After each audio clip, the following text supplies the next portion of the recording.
An inmate at Airway Heights Correction Center. This call will be recorded and monitored. If you wish to block any future calls of this nature, dial 7 now. To accept this call, press 5 now. To decline this call, hang up. Thank you. Good morning and blessings to you, sir. Good morning, Mr. Hoffman. Yes, I have a feeling of being compelled to talk with you again this morning, and I'm sorry about yesterday's little misunderstanding about where you are and where I'm at in this matter and stuff. So I want to apologize for that, and I want to set the record straight with the use of your website concerning me and Agnes. And what we need to do is, since they have brought it forth to a judge's vision in Stevens County, that we need to provide a full accounting of the record from the starting of when they requested to become Agnes's friends on her messenger website so that they could contact her. Now, we gave them permission to do that in order to try to gain an understanding between the four of us about the truth of the matter, that I am innocent. And in the process, they went from being inquisitive to wanting to hide the truth. And there are matters that need to be brought to light now before this judge. And the only way to do it is to have this judge look at the entire record that you have outlined there and have Agnes show where Josh, in his fast 427 CI mode, show that he is engaging in contacting a prison, contacting a guard here or whoever, and trying to make my life more miserable. And the other one, that ghost of Hinkton or whoever it is, I can't remember the name of that, admittedly saying that he has caused this same effect and problematic situation to several inmates in the prison system. This becomes a hate crime that they're conspiring to do here, and this judge needs to be aware of this. And so we put this on the web at the end of this now, so that I have a verbal message given directly to the judge. Agnes will have a request in her files that she's going to send to this judge of this matter this week. This no contact order that they're trying to use to try to make me look like I'm doing something wrong, and there's no way that I can do any of the things that they claim that I have done. There's been no threat against them. There's been only that I will defend myself if it's necessary. Leave me be and everything's fine. They chose not to. So,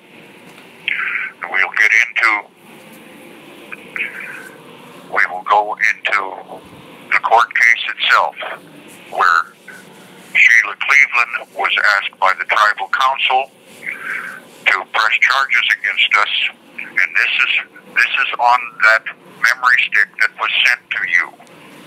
All you need to do is put that into effect so that it is run with the system, and anybody can have access to all of that paperwork that's there. It is a more definitive copy of the case record than what Mr. Burchard wants to set out there. And I want to have the judge take a look at what Mr. Burchard has done as a prosecutor and as a judge to see whether or not that when he became judge that he messed with the evidence in Okanagan County in order to suppress his dealings as manufacturing and eliminating exculpatory evidence in our case when he was a prosecutor. These are important issues that need to be looked at, especially since until that time, Okanagan County did not want to take the case. When the tribal council offered to pay $50,000 to have us tried, then all of a sudden Mr. Burchard steps in and, oh yes, we'll take that case. Now it sounds to me somebody's paid to be doing dirty deeds, and that needs to come to light. And it needs to come to light that the tribal council at that time was paid another $5 million to suppress this issue of Indians against Indians on inland land. This makes the case a sovereign case based on the now, in effect, public law Native American Sovereignty Act of 2016. That supports what I have been saying all along, that the tribal courts were the only ones that had jurisdiction in this issue. And it also shows that it's true because the tribal council paid $50,000 to an outside court to have us tried. So therefore, they knew that there was no jurisdiction. And their paying the money doesn't make jurisdiction. Jurisdiction makes jurisdiction. And they had the opportunity back in the day when the council was trying to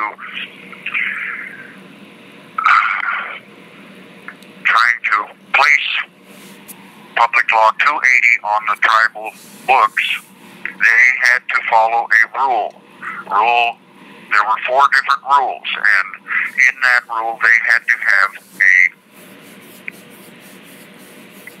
vote of the population on the reservation that were tribal members in 5/8 of the amount that had voted in the previous tribal election. And 3/4 of those votes had to go in favor of placing Public Law 280 on reservation lands. And the tribal council at that time knew that they could not obtain that. And they were in dire straits because they were $3 million in the hole at the time and needing the funds that were offered to put this law into effect. They were to get $6 million. So they shortcut the process by imposing the voting for council members at that time in lieu of the vote for Public Law 280. And so this has been covered up, but there was a paperwork that I found back in 79 or 80 in the tribal chambers, the original Colville tribal chambers at the agency at the Spelem, that showed that they had done this. It was part of the record. It was the minutes to that meeting. Now, going back to the case, Sheila Cleveland refused to press charges against us, and she was the tribal judge. She stood and watched the whole shootout at 2:30 in the morning in the dark, and she refused to press charges against us when asked to by the council because she said that we did no wrong, that the first shots in the incident came from where the police positioned themselves. Now, if the prosecutor tries to place me in between Lou Millard and John Dick someplace in the back of the place there, I would have had those 2 shots that they received in me.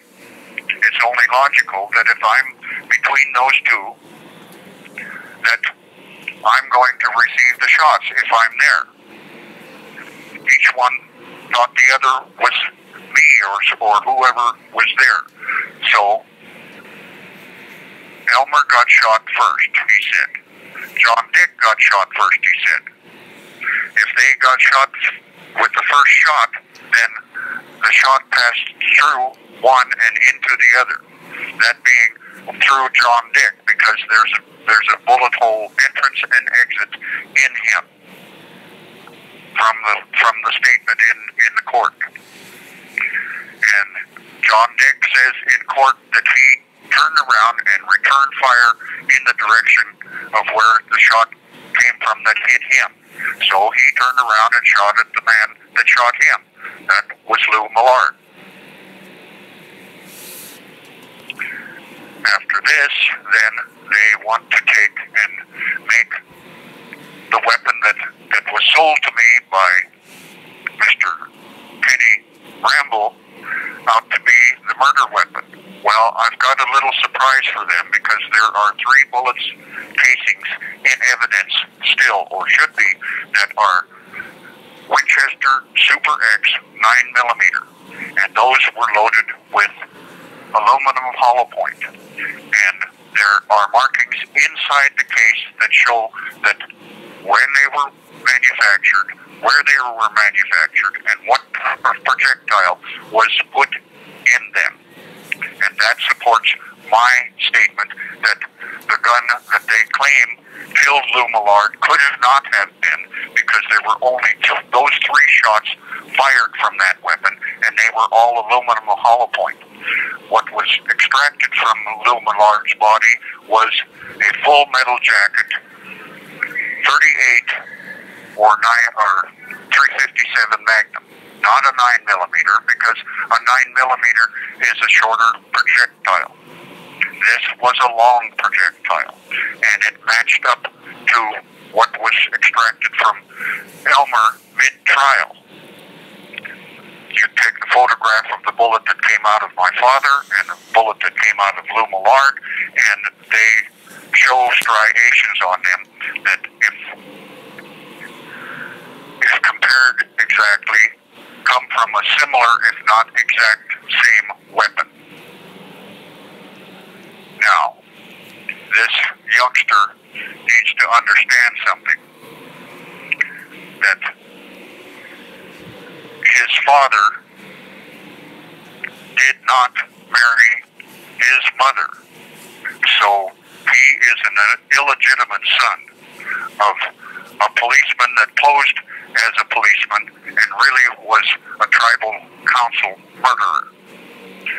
They went out there that night, put shooter's vests on in advance, against their superior officers' orders, telling them to stand down.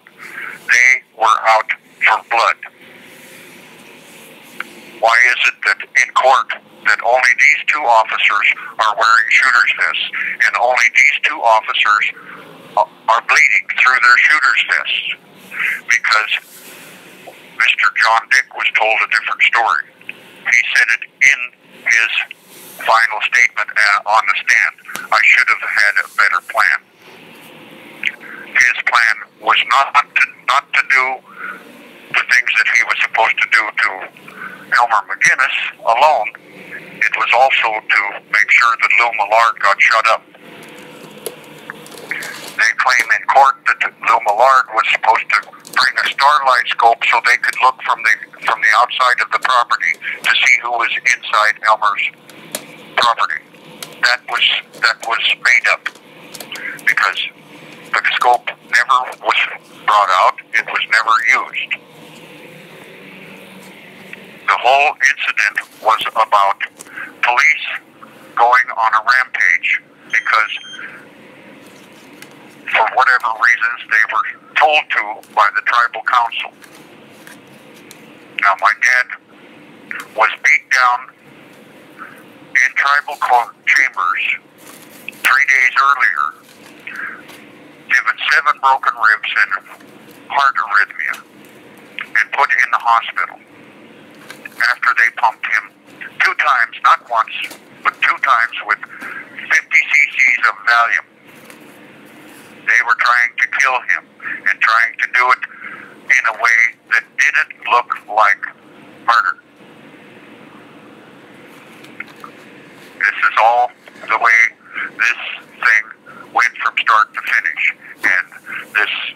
young Millard wants to keep this covered up because if it opens up before this judge, and I hope this judge is listening to this, that this pair, Corey and Josh, are trying to use this request for a no contact order as a manipulative process to get the authorities to do what they want, which is to suppress the truth of my innocence. And I will not stand for that. I am innocent, and it will get out. And all of a good attorney who is a judge looking at this case, all they have to do is go and look at the facts. The facts are still in evidence. And then when they look at the facts properly, in the proper light, they can come to no other conclusion than that I am innocent and my father was innocent. We were the victims, not the police. It's impossible for us to have a plan that would include John Dick, an administrative officer who wasn't on a beat, to show up at the shootout. It's also an impossibility to have Lou Millard show up there because for what we knew, he was working in Inchalim sector, which is 2 districts away from where he ended up being shot. Now, with all of these things in evidence and the fact remaining that it's public knowledge that $50,000 was paid by the tribal council to Okanagan County. It's in the Okanagan Register and it's in the Tribal Tribune archives. Both of those archives have that money payment to Okanagan County stated at the time.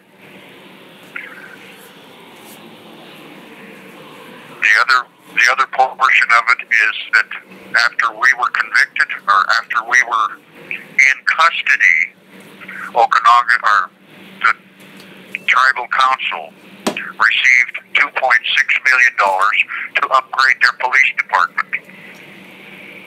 Conveniently, after we were convicted, they received another $2.5 million to again upgrade their police department. And it was all used to suppress our appeal process to the point to where that we were kept in prison. We received no denials at the first level. It was passed on to the second level to the state Supreme Court. The state Supreme Court was so biased in our case that they tried to ascribe guilt to a charge that was never litigated. They tried to say that we were felony eluding, and it's not their authority to ascribe new charges to us after the fact. They are only to look at the court record and determine whether the court record is valid or not and whether we received a fair trial. Ascribing guilt to that shows that they know that we didn't receive a fair trial and they're supposed to keep us under wraps anyway. At the federal level, we did not receive anything back from any level other than we're moving on to the next level. And there were 3 levels. That's Spokane, and then at 9th Circuit in San Francisco, and then to the U.S. Supreme Court. And the U.S. Supreme Court You have 60 seconds remaining. denied hearing our case. So we had unknown caller. a denial of justice by not giving a determination in each instance where they were supposed to. We did not receive equal protection under the law. You have 30 seconds remaining. They took away our ability to present our case fairly and equitably in a legal manner and stole our freedom so that they could perpetuate law and order on my tribal reservation. And I will call you back in just a minute so that I can talk with you. Do you understand? Okay, Mr. Hoffman.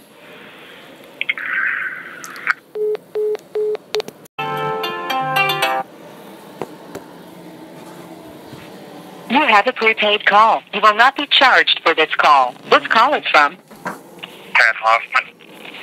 an inmate at Airway Heights Correction Center. This call will be recorded and monitored. If you wish to block any future calls of this nature, dial 7 now. To accept this call, press 5 now. To decline this call, thank you. Yes, thank you. Hello? Hello, Mr. Hoffman. Yes, sir. Yes. Now, I got one more little thing to put out there that Josh has wanted to know this name.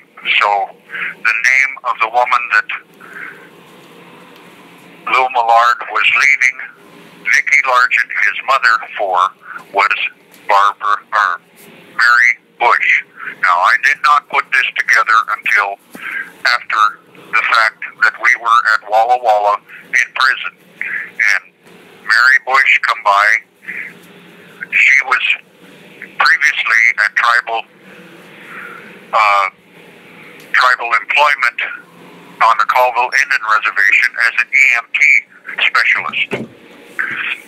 After this thing, and we were going to court, she moved and became a correctional officer at Walla Walla, and come by as an officer while I was in prison in one of the cells in Unit 8, and says to me one evening, "You don't remember me, do you, Pat?"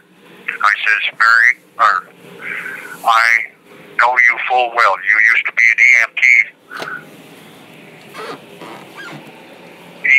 worker on the reservation. What are you doing here?" "Oh, I became a correctional officer." I says, "Yes, I know. You became a correctional officer, and then my Indian people here have told me that you have went around the native circle trying to get Dad and I killed for $3,000. And it needs to stop right now." Now, the thing that ties this all together is that back in the shootout time, after they said fall back, there's too many of them, meaning that my shots were running them off, there's this silence, and all of a sudden there's this, "Goodbye, Mary, I love you." And then it turns out to be Mr. Millard that said this. This was never said in court because nobody brought it to the attention. Nobody asked a question, and I never gave any answers to it. But this is what happened. Now, this loving father and stuff wasn't about marrying this guy's mother. It was about leaving his son and his mother for Mary Bush. And if he has any questions about it, all he has to do is go ask her. And I'm sure that the looks on her face will tell him the truth. He doesn't want to admit the truth. He wants to hate. So here's something more to hate. I hope he does something that tries to get me more problems. The more problems he makes for me, the better and easier it is for me to get free. So the best thing for them to do from now on is to leave me alone, because there's at a point to where they've committed hate crimes, and they will be caught for their hate crimes, and they will go to prison for them, and that will be the end of it. And I won't have to listen to them anymore. There has been no harassment towards them at all. We asked them in the hopes that they would uplift their father's image and memory by finding the true killer to him. And that would have been a greater support, but no, they can't do that, because then it tarnishes his little star or badge and makes him out to be a police officer that's working under color of law to do criminal acts towards innocent people. And they can't stand that. Sorry, but it's out there now. Mr. Hoffman, I did find the FBI forensic expert that you referred to yesterday. His name is Dr. Frederick Whitehurst. It was quite a big story. It was quite a big story, yes. Yes, that is true. Get all the copies of that you can and send to Agnes and put out on this website, because that is important, because our case and Mr. Leonard Peltier's case are part of those that the FBI fabricated information to support the prosecution. That will get Leonard and me free.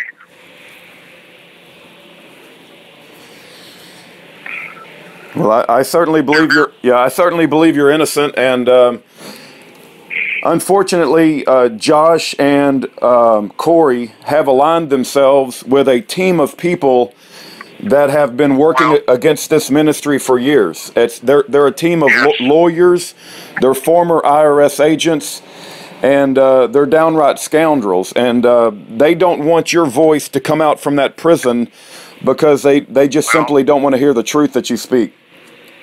Well, this statement needs to be attached to it. This is the court order, the copy of the court order in the District Court of Washington for Stevens County at Colville, Washington. And the case number is CVY 19-065. And the judge that is presiding over this matter should pay attention to this, because he's being manipulated by these two in order for them to obtain what they desire, which is a gag order against me telling the truth, that I am innocent. And this needs to stop. I'm getting it out there so they have to pay attention and they have to do something.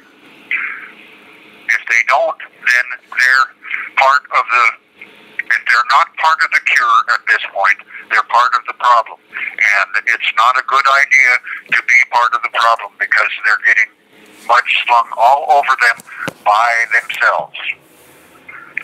I don't have to do anything but show what they're up to. And what they're up to is no good.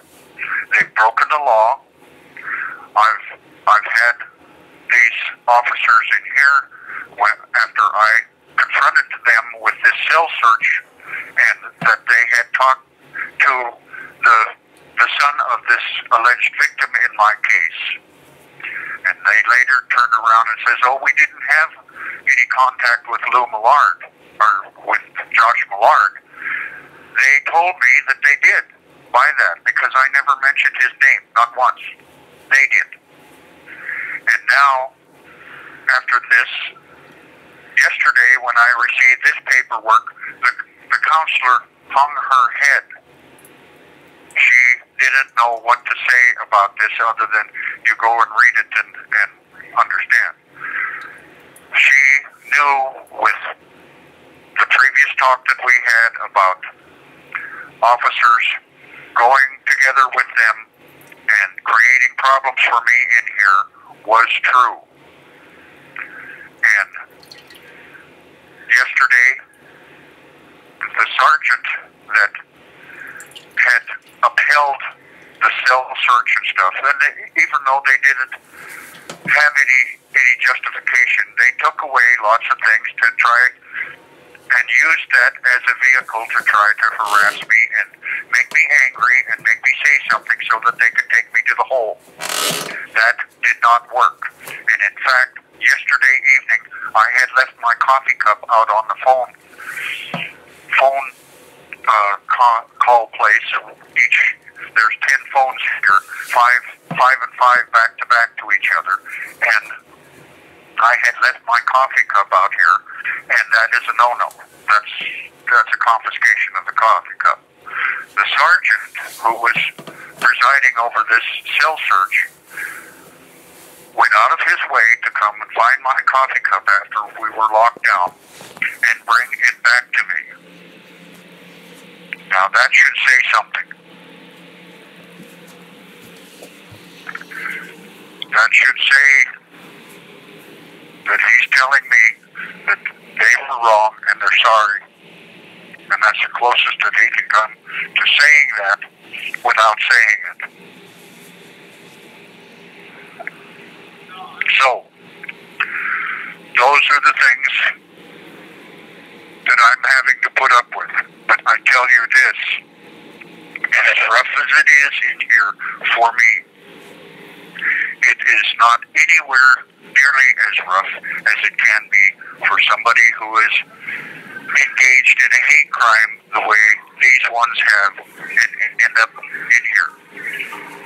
This is the new territory that they're going to with Homeland terrorism, and these people are part of that new group. If you look on the news yesterday, there was a Coast Guard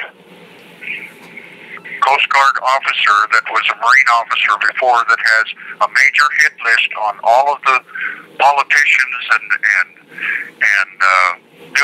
newscasters and stuff, and had a great big arsenal and had an online site of hate about this one and that one and the next one, and was a white power advocate and all of this and all of that, and this is part and parcel of the same group, and that one is being taken down. Josh and Corey are somewhere on that list also. They need to walk away, just destroy their cell phones, and try not to exist in anybody's mind anymore, because that's the only way they're going to keep out of prison. Yeah, let me try to paint a picture that kind of describes the way I see things happening. You and I are independent thinkers. We evaluate the world and we make decisions based upon our experience and our beliefs. I would consider you an independent thinker and me an independent thinker, and we do share common beliefs. But Corey and Josh appear to me to be like followers. They just are influenced by the people around them a great deal. And the team of people that they have now aligned themselves with, like I said, they've been working against this ministry for years. They are encouraging Corey and encouraging Josh. They are planting, they're planting seeds in their head that you are a big threat. You're a henchman in prison that's capable of all kinds of violent acts of influencing people on the outside. And they're filling their head with all of this. You got to do something and you've got to protect yourself. And they're Josh and Corey, because they're not independent thinkers, they're listening to all of these bastards and reprobates from hell, and they're actually operating from that mindset. And so they don't know how to independently think and evaluate things on their own. They're listening to all these new friends they've found, so-called friends, and they're letting the friends put all these ideas in their head. So anyway, that's what's happening. And you could compare them like this. In the jihad group of the Taliban and those that have people that put on the blow-up vests that go out to kill people and drive cars into big groups, big crowds of people to destroy them and stuff. These are the same people. They've got a vest on that's going to explode. And when they get to the point to where they're going to get found out, then these ones that have coaxed them into this are going to expose them, because they don't want to be exposed themselves, and they have to give up someone in order to save themselves, and that's the way it is. And I feel sorry for them because they've been duped into this, but they have had chance and chance and chance to change their mindset and change their way of thinking, and they refuse to. So it's on them. It's not on us. We are doing the right thing. I guarantee that, because we're not doing it for money. We're not doing it for praise. We're doing it because it's the right thing to do. Yeah. That's what I see you and I as. Yeah. So. Well, there's certainly no incentive. All right, we're not doing anything for any financial incentive or motivation, but their motivation, he's already stated, is he's full of hatred. He's already stated that. He wants to see you harassed. He's indicated that he's called the prison to see you harassed, so he's operating out of bitterness and hatred. And she's already said that she's openly declared war on you, and she wants my entire YouTube channel taken down. So we know what their motives are, and it's just unfortunate that it's gotten to this point, because it didn't have to, right? It didn't have to do this, but their decisions have led us to this point. Well, look at the parallel here. The tribal council paid $50,000 to have us convicted. Now, these two are going to court and paying the court costs to keep us suppressed, to keep the truth from being exposed. They don't want the truth to be exposed because it makes their vision of being the alleged victim in all of this vanish. They're no longer the victims. They're supporting the side that tried to kill people. And they're trying in the hate crime process of undermining into here and stuff. They're doing the same thing that they did. So, in essence, the tree shows what it is by the fruit it bears. Yeah. If the tree came to try to kill us in the middle of the night, then the fruit is trying to suppress that with the same action, paying the court off to get what they want and manipulate the court into shutting my mouth. That's not going to happen. I have freedom of speech, and I will use it, because what I have to say is the truth. I am innocent. My father was innocent. Yeah. We were unjustly convicted. No, that's a very good analogy. That's a very good analogy you just said. You know, they had the opportunity to engage in conversation or not. They didn't have to engage at all. They could have just let you. No. They could have just let you indicate the truth, but instead they wanted to engage, and then they called in their mode of action was to call in the courts. I mean, who goes to the courts? The very first course of action. So that shows their mentality. Yeah. Well, they didn't go to the court first. They went to these people here that work and undermine the Department of Corrections, as the case may be, and they got found out. That's why they got the threat. The threat didn't come from us. The threat that they received on the phone at work, there's no way that we could send that by ourselves or through anyone else, and they're trying to attack me on your YouTube website, and there's no way that they could stop you and I from communicating with each other, because what we have to say is the truth, and it's not directed to harm anyone. It's to extract somebody that's been placed in prison for no crime to be released.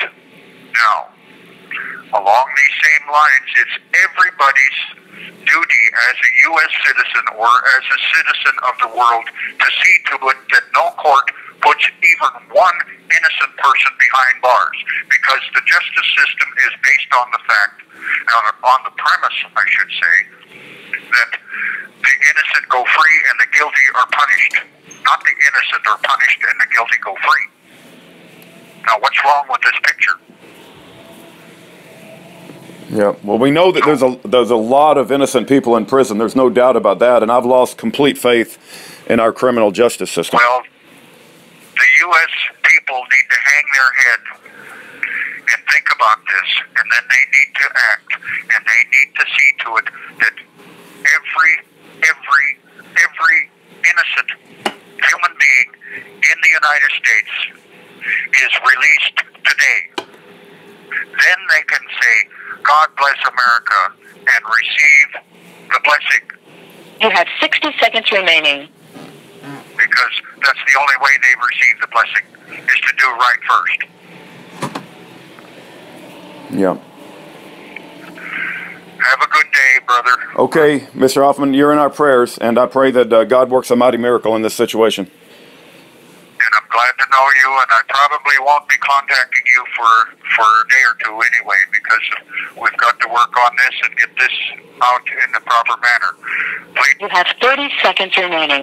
Please send a copy of this to Agnes immediately as you can, and so she can send this to the court system and make the court view all of your website with everything that we've got to do. Have a good day. All right. God bless, Mr. Hoffman. God bless you. Bye-bye.